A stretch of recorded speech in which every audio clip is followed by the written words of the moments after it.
Sex is power, but like fire, it can warm or it can burn. The man who does not understand his sexual energy is not a man, he is a slave to instinct. And the man who indulges in sex without wisdom is like one who drinks the ocean, hoping to quench his thirst. Socrates warned that uncontrolled desire leads to the ruin of the soul. He spoke not from fear of pleasure, but from reverence for purpose. Sex is not sin, but it is sacred, and anything sacred must be governed, not exploited. Look around. The modern world markets sex like candy, yet treats love like a disease. Lust is celebrated, while commitment is mocked. Men are taught that conquest is power, but they're never told that discipline is kingship. A man who can say no when his body screams yes is a man who can move mountains. Sexual energy is creative energy. It is the root of life, the foundation of legacy.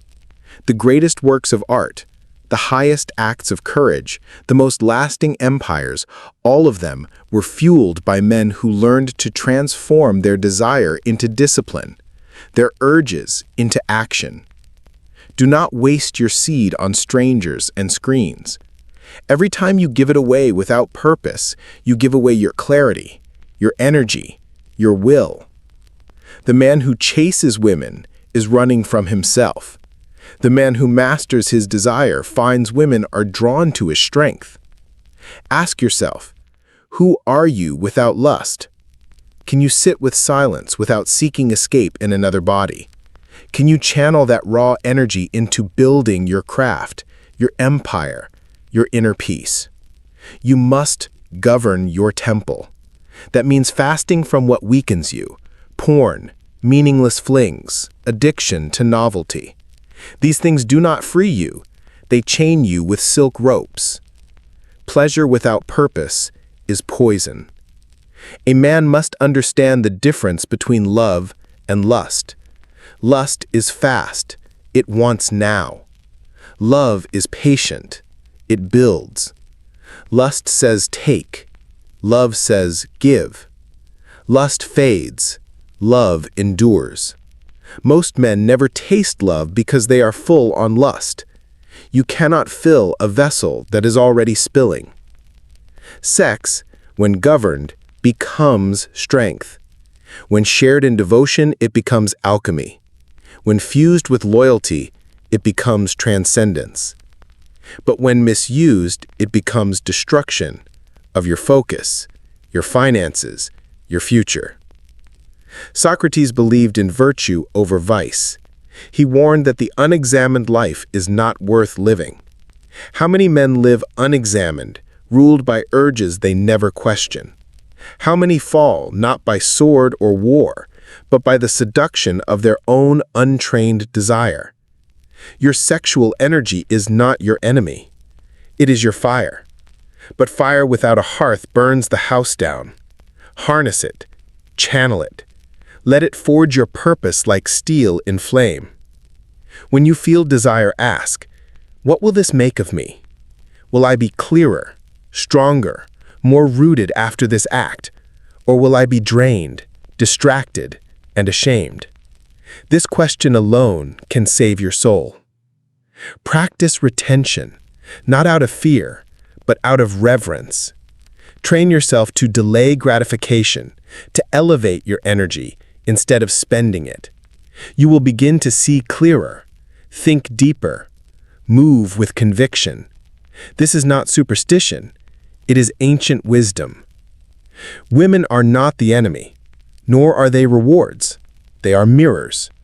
They reflect the level of man you are. If you attract only chaos, look within. If you want loyalty, become loyal. If you want grace, become graceful. Do not demand what you do not embody. Seek one who sees you, not just your strength, but your struggle. One who calls forth the man in you, not the boy. One who challenges you to grow, not one who clings to your comfort. But before you seek her, become him. Become the man who does not need validation from the flesh. Become the man who can walk away from temptation with a quiet smile. Become the man who is building something so divine, no cheap thrill is worth trading it for. This discipline will set you apart. It will make your words magnetic, your eyes steady, your presence commanding. People will ask, what is it about him? They will not know that it is your inner furnace, tended, respected, unbroken. You do not need to renounce sex. You must master it. You must rise above the world's narrative that tells you a man is measured by his body count.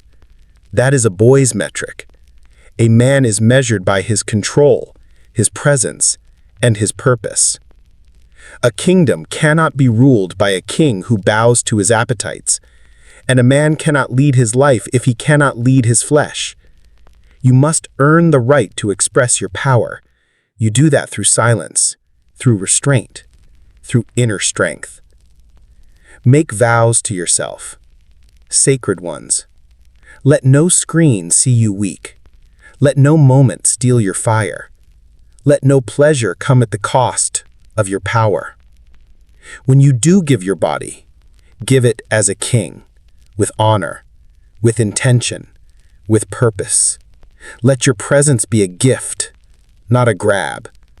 Let your connection build something higher than just sensation. The world will laugh at this. Let it. Let others waste themselves chasing shadows.